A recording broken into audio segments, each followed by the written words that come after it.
The new Pope is León XIV, and he truly deserves it because until just a few hours ago, Cardinal Francis Prebos Martínez was the Cardinal Bishop of Albano, and from now on, his name will remain forever in the history books as the spiritual leader of 1.4 billion people. Robert Francis Prebos Martínez, Chicago, September 14, 1955.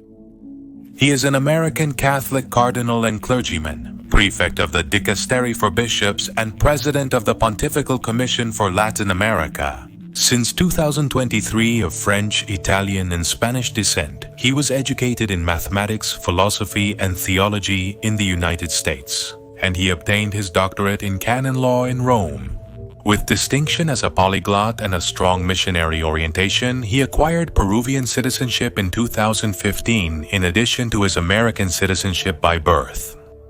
And he has been a prominent figure in Augustinian religious life and in the pastoral structure of the global church. The conclave is secret, and a record will be kept of his acceptance and the election of his name. But he will never say why he was chosen. And the truth is that only a few cardinals knew that the now Pope León XIV has faced the devil and defeated him.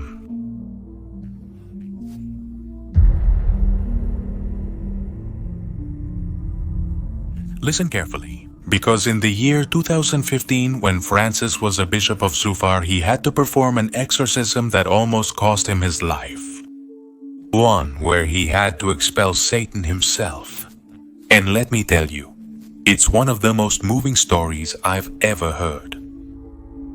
Because he didn't hesitate to risk his own life to save that 13-year-old girl who was being torn apart from the inside. Stay until the end, I promise I won't disappoint you because I am El Documentalista. And this is Pope León XIV. The devil hates him and swore to take revenge.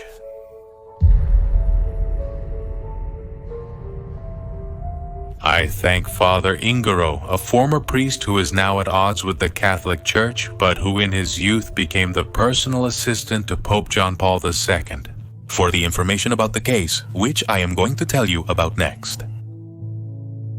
The girl was nicknamed Mimi. And while she was walking down the street on her way to school, she saw an injured animal against the wall of a cemetery in the distance. Without thinking twice, she ran to rescue it. Was it a little white dog?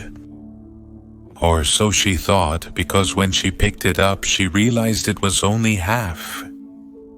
She screamed in fright when she saw that inside there was a wooden carving with some nails. Anguish completely took over her. Only 2 weeks later, the exorcist arrived at her house. Something had attached itself to Mimi. While it began to manifest as headaches, sadness, and something more, she almost immediately started hearing terrifying noises getting closer. Her mother, a well-educated immigrant raised in Catholicism, didn't hesitate to call her trusted priest. Why?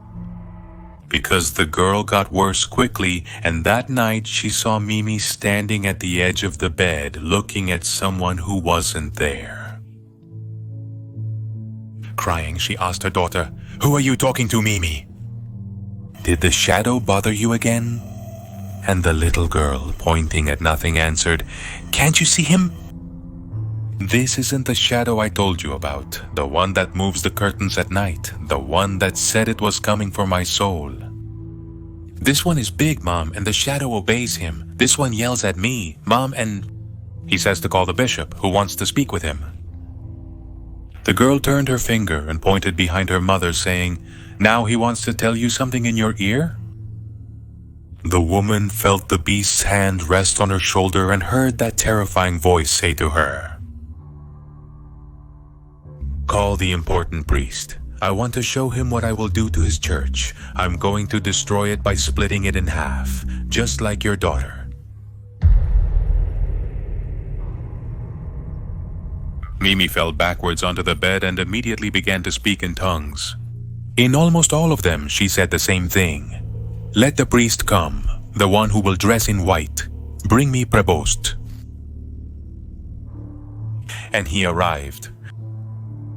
Every bishop is the exorcist of his diocese, unless another has been appointed, but in this case it was a personal matter.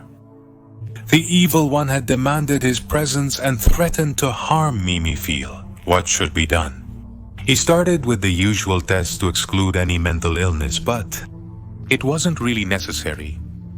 The furniture in the room surrounded the priest. And of course, no mental disorder can make a patient move things without touching them. Then Francis ordered the demon to reveal its name and what was inside. Mimi. He replied in Latin, Sum Satanas et polu facere fodius tecum. You shouldn't run away from something. ¿Cómo te atreves a ser un zarigüeya chillona? I'm Satanas and I want to make a deal with you. You shouldn't wear white, reject God, or you'll see what I'm capable of. I hate you.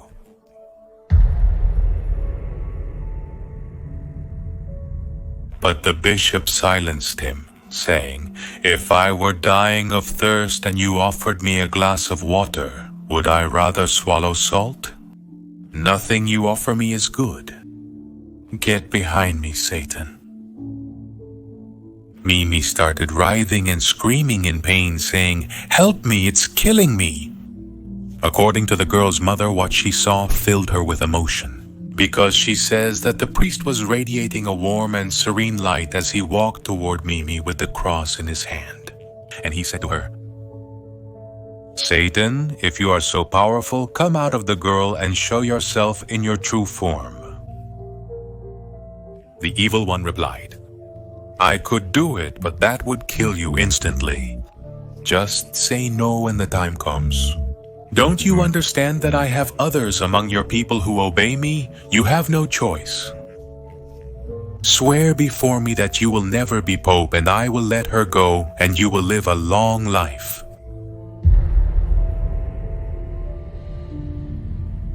The priest resumed the rite that made Satan writhe in pain, and then he said to him again, Come out of me, the power of Christ commands you.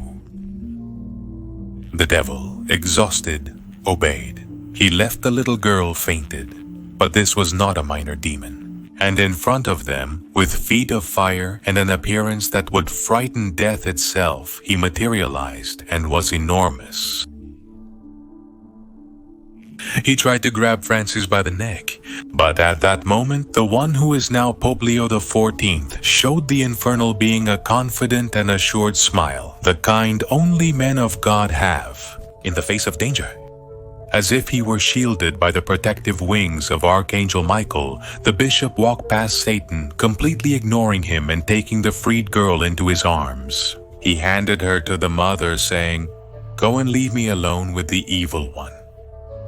When Mimi wakes up, she won't remember much, Mother. Unable to believe it, he saw how the priest closed the door, as if he were preparing to fight that abomination with his bare fists. Seconds later, terrifying noises were heard and the demon's screams were terrible. Before leaving the house forever, he shouted, I hate you, I hate you. You'll see how I'm going to break your church. You'll go down in history as the last one, because you and yours will fall.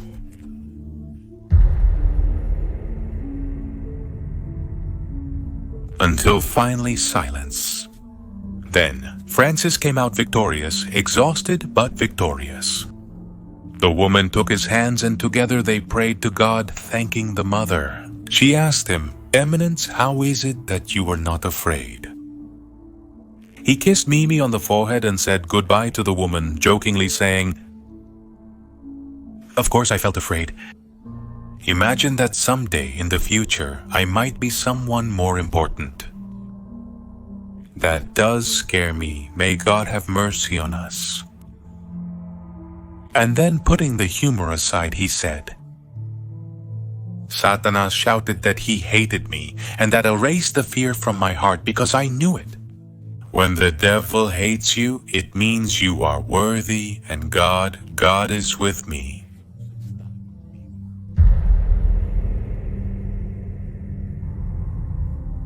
Congratulations to Pope Leon XIV. I will closely follow his pontificate and document his first days on the throne of St. Peter. Difficult times await him, especially when he is made aware of the 3 secrets that are revealed to every pope. Once he takes office, I feel it is my duty to be the one to reveal them. But he must also know that out of the hundreds of creatures the Vatican keeps locked up in its prison on the 3rd basement level, 2 of the most terrible ones have escaped. But that, my dear subscribers, that is another story. I'm El Dog Mentalista, and this was Habemus Papam.